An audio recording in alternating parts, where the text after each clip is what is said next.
वालेकुम आज मैं इंडिया और न्यूजीलैंड के संस्कृति के बारे में बात करने जा रहा हूँ। Culture. It is a way of living of a people or a group, and it varies from countries to countries. There are many things like values, belief, attitude, art, literature, music, and language, and many other things. And it is different in every culture.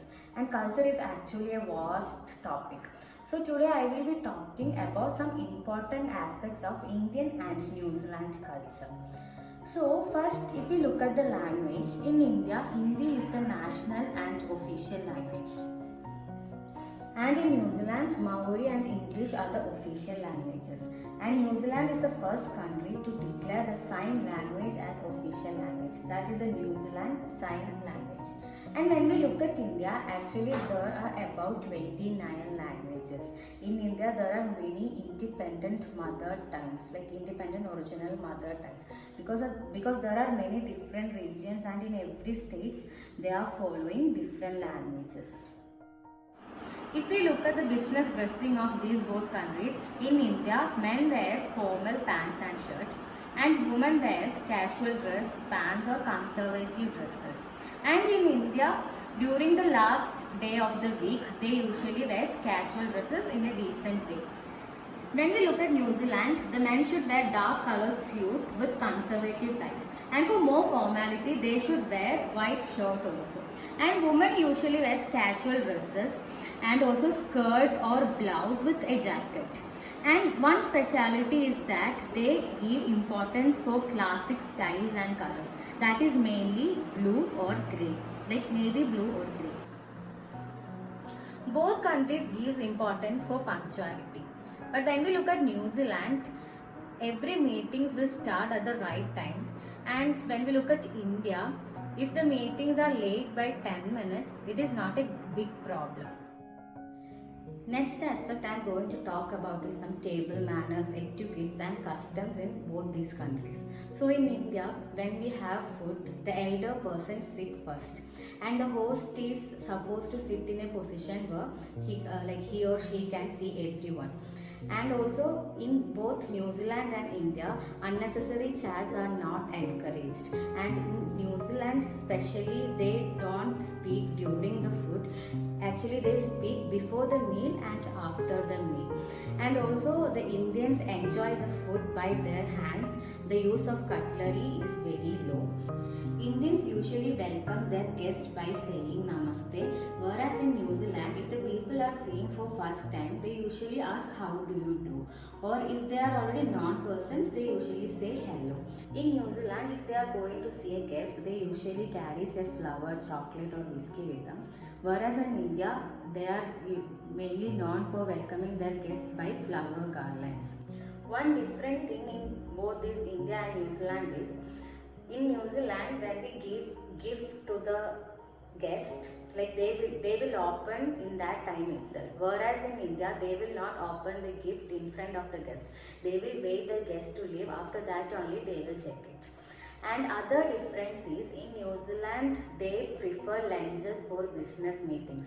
Whereas in India, dinners are considered for business meetings. In New Zealand, they will not discuss business during dinner. They are giving importance to family during the dinner time. And in New Zealand, the dinner is also known as tea, and it is the main meal. And they are giving importance for the family during that dinner time also. And one custom in New Zealand is they have some protocol in welcoming their guests, and it actually depends on based on the group. So now I will tell one example. That is, one welcoming process is known as pohiri. So what is this is, when the guests came, after they came, there will be speeches, and every speeches are followed by their traditional music also. And after that, the elder one speak, and the program is ended by the speech of the elder one. And after that, the gestures are given for the visitors. It will be handshake or kiss on the cheek, or hongi, that is touching the nose. And after completing that, they will go to the kitchen for the food. After the food only the proper meeting will begin. So actually this welcoming process will take up to 30 minutes. If we look into similarity during the business meetings and all, English is the official language in both India and New Zealand. And actually in business meeting, Indians also greet with handshake, but they mostly go for namaste only. And in New Zealand, they give handshake with a proper eye contact, and they give importance for smile also. And in New Zealand, the women are given preference to extend their hand for the handshake. Now I will talk about the dance and music of both India and New Zealand. And India have a diverse form of dance, that is folk and classical. And some of the popular dances are Bhangra, Dandiya, Gabra, etc. And some of the classical forms are known as Kathakali, Bharatanatyam, Mohiniyattam. And there are many dances, and according to every region, they have different dances.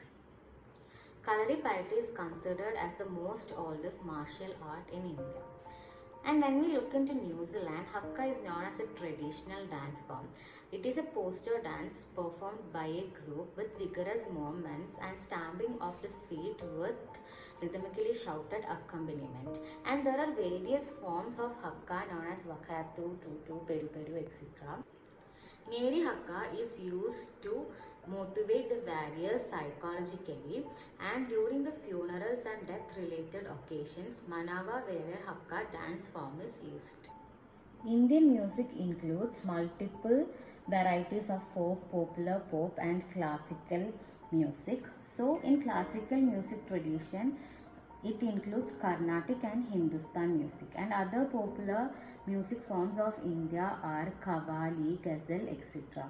So when we look into the music of New Zealand, its music is influenced by the indigenous Maori and immigrants from the Pacific region. And also the local artists have mixed these styles with local influences to create music that is uniquely New Zealand in style.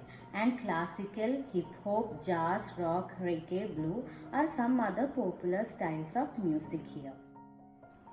So now when I talk about the sports of these both countries, cricket is the most popular sport in India, and also the field hockey is known as a national sport in India, and it is the most successful sport in India also. And other popular form of sport in India is kabaddi. And in New Zealand, the rugby union is the national form of sport. And other important sports in New Zealand is soccer, netball, and they also encourage water sports like sailing and snow sports as skiing and snowboarding, etc. Though a significant portion of Indian food is vegetarian, there are traditional food that includes chicken, goat, lamb and other meat also. And actually in India there are variety of foods, and actually we can split into North Indian food, South Indian and Southeastern, West, like that. Actually in every places, in every state the food are different and there are variety of foods. And in India spices are the main ingredients of foods. They add flavors and aromas for the food. So when we look into New Zealand, the main place are occupied by the island. They enjoy the seafood and both land food also. New Zealand, similar to the Australian cuisine, the New Zealand food is also based on diverse British based cuisine. And also in New Zealand, restaurants and takeaways are increased and favored over home cooking. And actually when I'm concluding, and if we look at the lifestyle of India and New Zealand, India is popularly known for unity in diversity. What is the reason for that? In India there are different languages and there are variety of food, and also there are different religions, and they also have many festivals according to the religions, if it is Hinduism, Christianity or Muslim. And the speciality is that in India every religion celebrate the festivals of other religions also. So here itself we can understand the diversity of India, the unity of diversity. And there are many cultures also, and at first, as I said, there are about 29 languages are spoken. So if we look at any aspect, there are many variety things, and they believe in unity in diversity.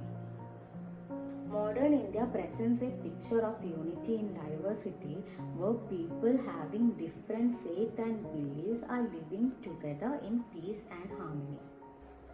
So next is New Zealand.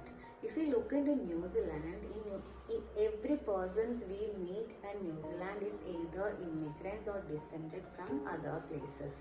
So the first people in New Zealand were Maori, and they were immigrants of UK.